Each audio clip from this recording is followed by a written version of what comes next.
Now these are routers, and the chances are that you've got one of these devices or something very similar connected to your computer, enabling you to watch me right now. Now the problem of course with these devices is that they're mass produced, they're supplied to you by your internet service provider. In this case we've got the BT Hub 3 and the BT Hub 5, but there are of course devices from all the different suppliers out there, and they're very similar in what they do.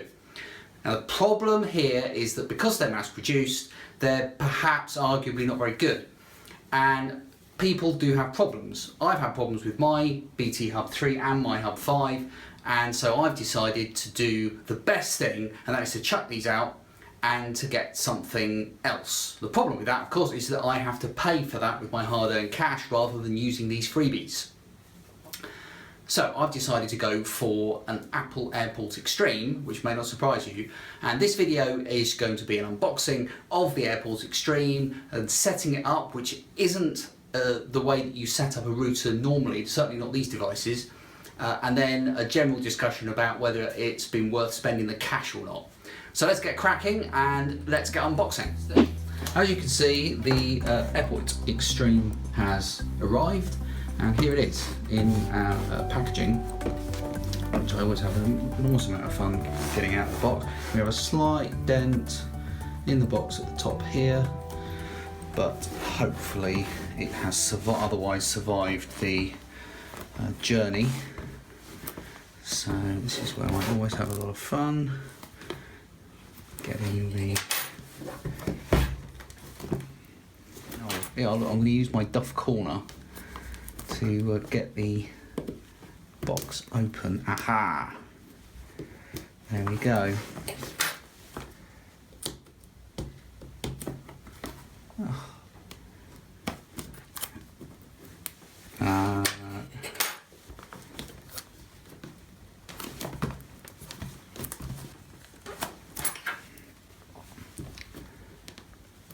You know what I need? I need some sort of knife.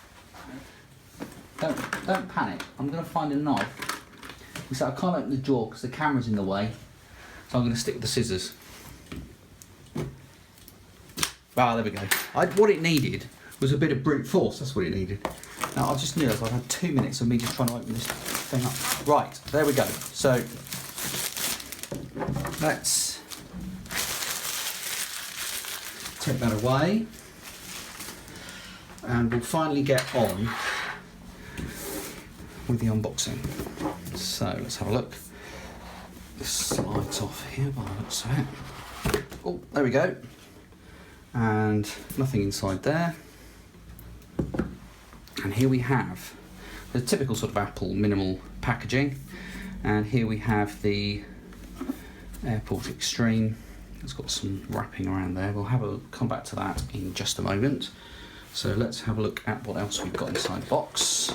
Probably not a lot, bit of cardboard there, and then we have our plug. This is a UK plug, of course, moulded plug. It hasn't got one of the new jazzy plugs that I got with the Apple TV 4, but then I wasn't expecting that because this product's been out for a while now. And then we have the setup guide, and probably in several languages, have we? Yes, several languages, and clearly I won't be needing the ones in French and German and Dutch and whatever else it is. So, not unless I want to make the setup a bit more interesting. So let's put that on one side as well. So there's our setup guide in myopia point. So we'll have a look at that later as well. And there is the AirPort Extreme. And this is a good size. What'll be good is to compare it with my old router, the one that it's replacing. It's a really solid black Apple logo on the front. Let's take we've got one on the bottom, and there's a dark Apple logo on the bottom there. So let's take that off, and then this is always the really satisfying part, isn't it? Let's take the protective layer off of there. Around we go. There we go. Right, so that's got that off. And let's just have a look at the ports on the back of the Airport Extreme. So we have, there's the power adapter will go in there. This at the bottom is the WAN port, so that will connect into my DSL modem. Here we have a USB port, and this, I believe you can plug a printer in there or a USB drive and then share that over your network. The only thing about this, it has to be in FAT32 or Mac journaled format. If you've got an NTFS volume, then it's not going to work. And I suppose that's one of the things about this. This is very much got Apple written all over it. There's the logo to give it, in case you were wondering. And yeah, there is going to be certain limits on what it can and can't do in terms of Windows. So for example, talking to this device and configuring it, you don't do it via a web browser, as we shall see. You do it via an airport utility, which of course is on OS X. But I digress. We then have, which in these days is perhaps a slightly measly 3 gigabit Ethernet ports. So I think on my old router, the BT router, I have 4, but the point is I have a Cisco switch, so I don't really need or plan to make much use of these. I might do, but of course the important one is the WAN port there. Right, on the front we have a little light, and I believe that gives you indications of your connectivity, so it will flash amber or green, I think, or maybe even red, according to what's going on in your network at any given time, which is not that unusual on a device of this nature. So there we have the Apple Airport Extreme, and to give you an idea of size, there's my Apple mouse next to it. And what else can I do to judge size? There's a pen. Of course, it depends how big your pen is, so that's not brilliant way of showing it. But there we go. There's the Apple Airport Extreme, and as usual, that's rubbish unboxing by me there, but it's unboxed, that's the important thing. And we now need to replace the BT hub, in my case, with the Airport Extreme, and see where we go from there. Something else I'd like to achieve by replacing my home hub is to simplify my network a little bit. Now, I'm using plug adapters, these home plug network extenders, and the idea with those is to get to parts of your home that you can't reach through wireless. So at the moment I do have dead spots in the house, and so I use these home plug extenders in order to fill in those gaps. My hope is that by getting a better router with better wireless on it, I can get rid of those home plugs. I still might have to use them outside, maybe extend it in the garage as I have done in the past. However, I'm hoping that I can get rid of some of that infrastructure that I think doesn't help with the complexity of any particular network setup. So we'll see how we get on with that. So the next thing to do is to disconnect all the bits and pieces, take the BT, in my case, Internet Service Provider hub, out of the equation, and then plug in the Airport Extreme and set it up. So let's do that. Now I've got a BT Home Hub, and of course you might have something slightly different, so let's just slightly adjust the camera and try and zoom in on it a bit. Okay, there's my BT Home Hub, and well, there's not really much to do here when it comes to shutting this down, except push the power button, which is on the back. You see the blue light that's on there, which shows my internet is connected. Let's find the, right, let's turn that off. There we go. So that is my BT Home Hub now disconnected, and we'll set up the Airport Extreme to take its place. So I'm now under the desk because it's the easiest place to drop the, not literally drop, but place the router to unplug the cables. Now I had a few items, a couple of items actually plugged into the LAN ports on the back of this router, but the most important thing I want to show you is this is the cable, which if we go down here and is plugged in behind all this spaghetti into my master socket. Now, the reason that goes from the master socket to the BT Home Hub 5 is the Business Hub 5 here, or Home Hub 5 if that's what you've got, this has a VDSL modem built into it. It has a modem. Now the previous home hubs and business hubs, and also some of the other routers that are out there, don't have the modem built in. They're literally just routers, and if that's the case, then you'll probably have one of these. And this is an Openreach VDSL modem. Now this is off for me at the moment, and the reason that it's off is that I've got the Home Hub, I've got the Business Hub 5, and that was doing the job of a router and also of this modem.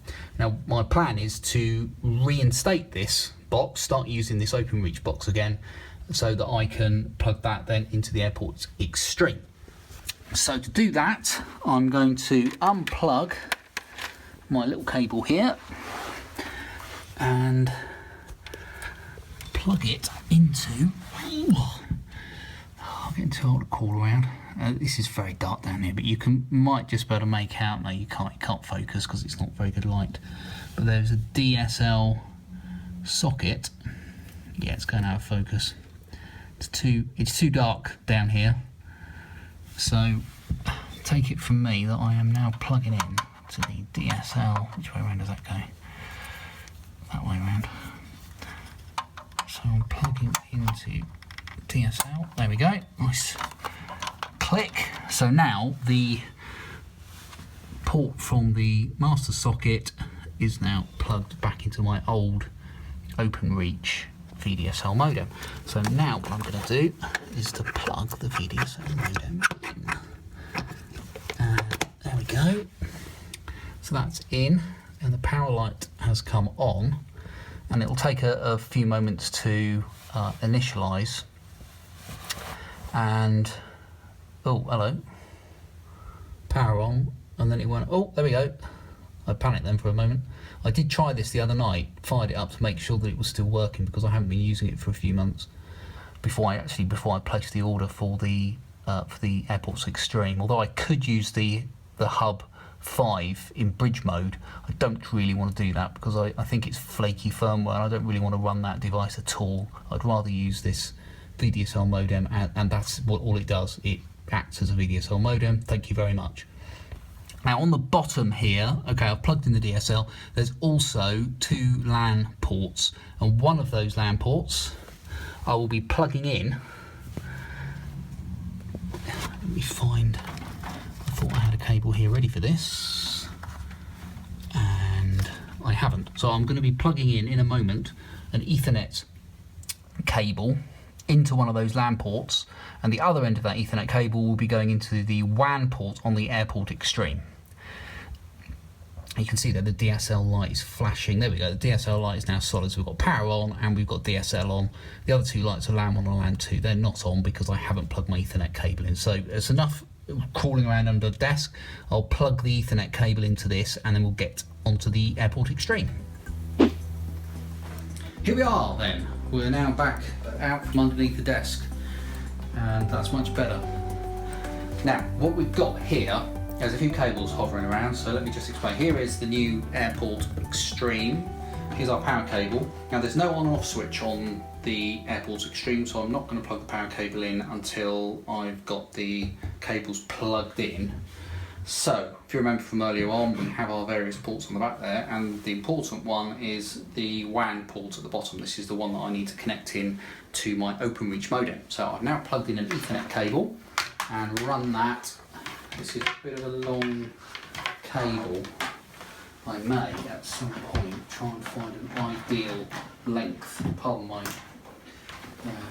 here, trying to run the cable down the back of here.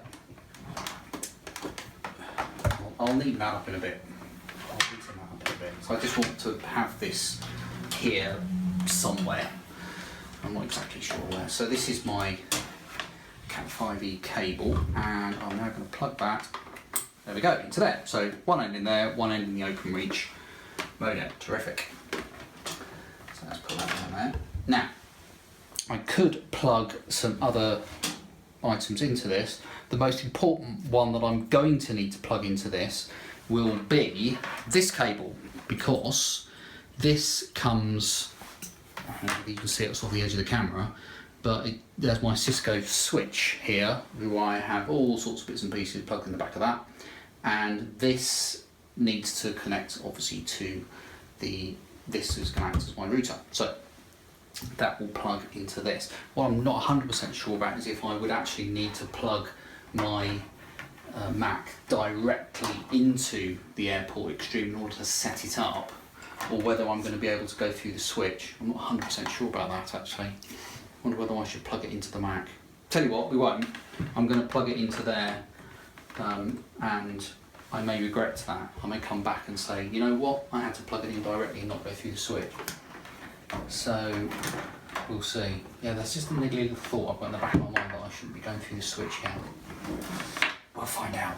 Right, so that I'm just going to kind of go sort of there. How does that look? Does that look alright? Yeah, that looks good. So what I need to do now is to plug this power lead in. So let's do that.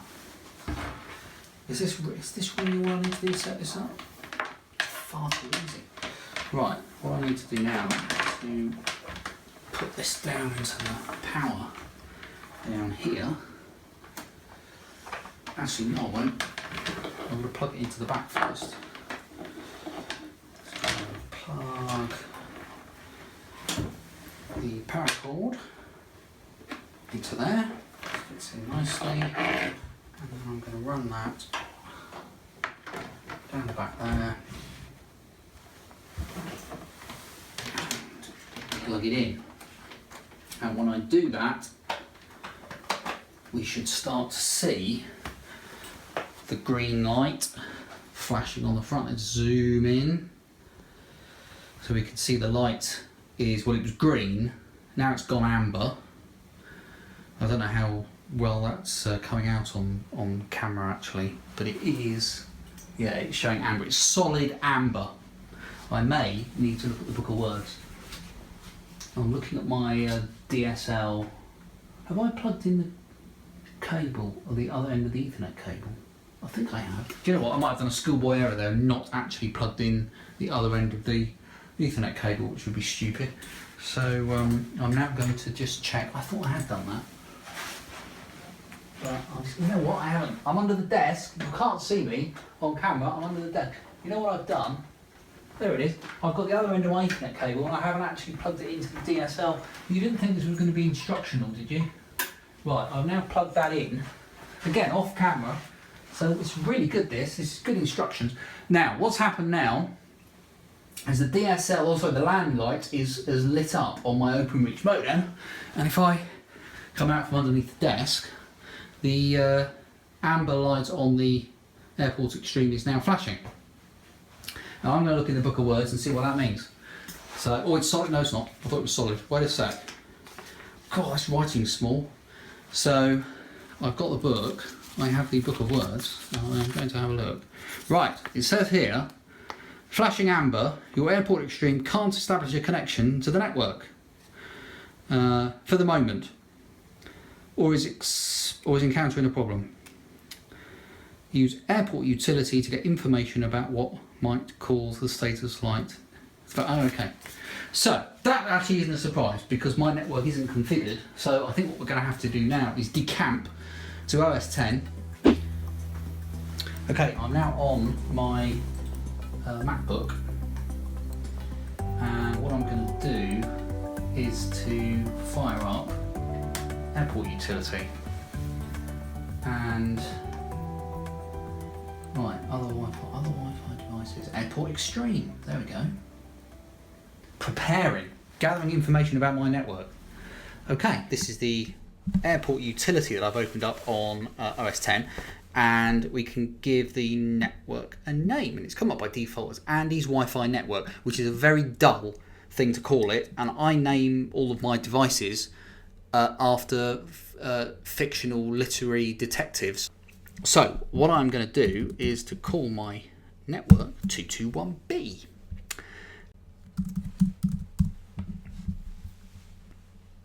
Right, so welcome back. I've decided to call it Watson just because it's sort of connected with Sherlock 221B, he wasn't really the detective.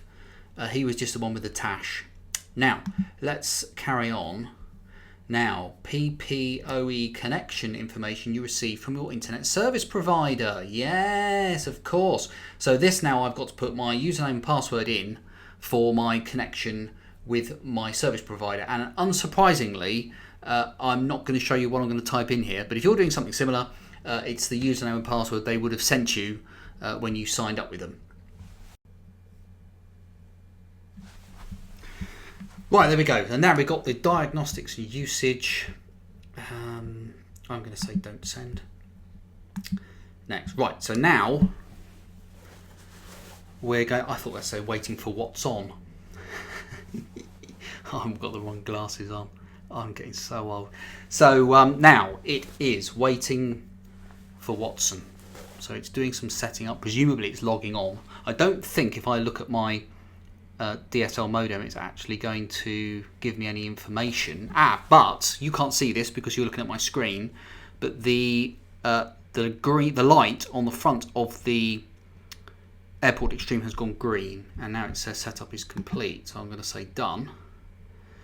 Now at the moment, so we've got a green light, a green icon by Watson.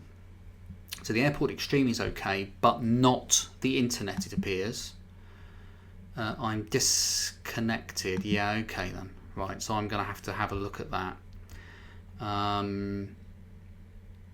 But there we are. That was the sort of easy part of setting it up. It did kind of just set itself up.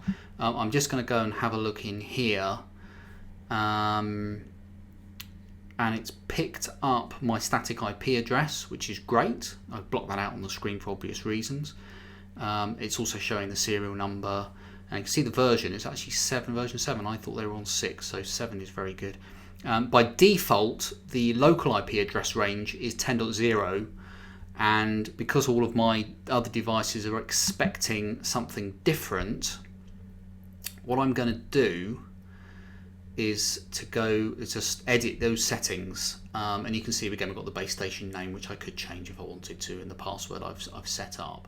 If I now click the network tab, you can see that the DHCP range has defaulted to the 10.0 range. I could quite like to use that range really, but it's just going to be a pain to change all my other devices. So I'm going to change that to 192.168. Now on here you can set up reservations for different IP addresses. I may very well do that. I had done that on my BT router, but also where possible I had set the various devices to always request the same IP address. Really you should have it set up on the router to always give out the same IP address. Avoids any possible problems, but that seems okay. The network seems okay. Where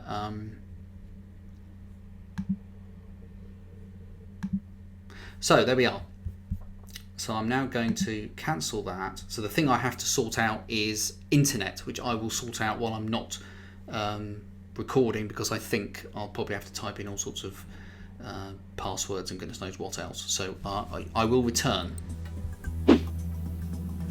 Right, it's some time later now, and you'll be pleased to know that I got the Airport Extreme working. Hurrah! Now, I spent about half an hour or so looking at it, couldn't work it out, and decided to have a look at it again the next day with a fresh pair of eyes, and very quickly worked out what my problem was.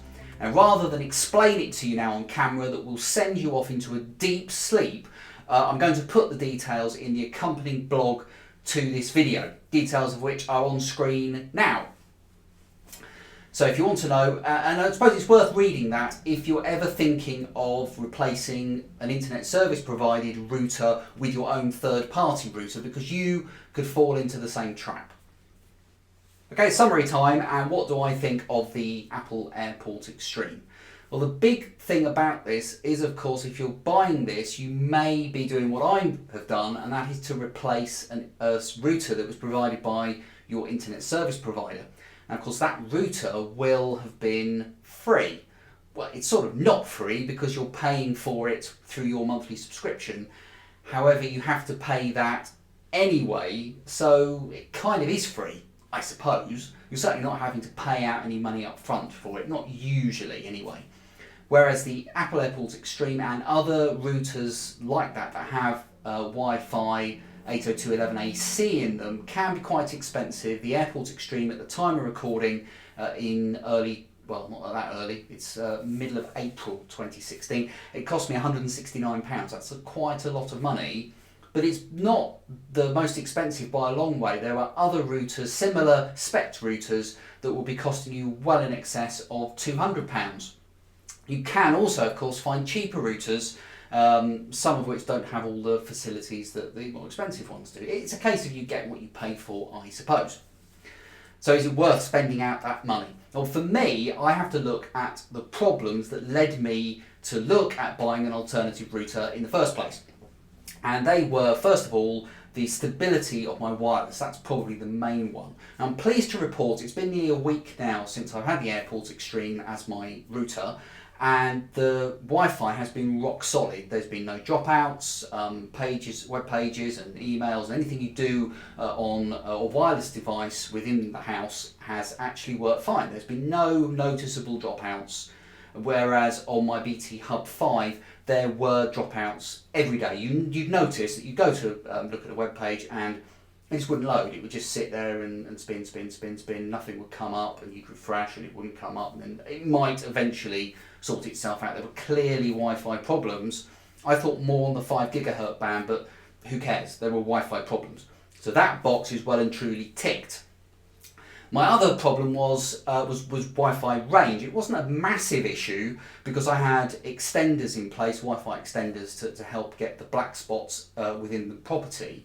I'm pleased to report that the Apple AirPort Extreme actually does have a very good range. There are, say, more expensive routers and other similarly priced routers that may possibly have given me more range, but this has ticked that box.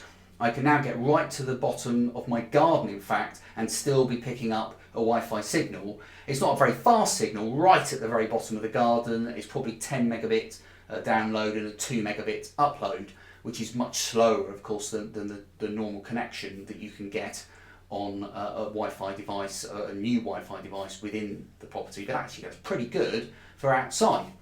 Also, really the kitchen, which was a real black spot in here, is fine on my iPhone 6s. I can pick it up right through there. My other half's iPhone 5s is still perhaps not picking up a very strong signal, but it was picking up no signal at all from the Hub 5. So that is still an improvement. It still means I can do away with the Wi-Fi extenders, which is great, which is really what I wanted to do. So that is another box well and truly ticked. Now, the third thing was broadband dropout. So this was a really strange one. I'd turn the computer on, sometimes my desktop Mac Pro here, and then the router would just go and throw wobbly, and I'd have no, that's technical by the way, and I'd have no internet at all for, sometimes it was 5-10 minutes.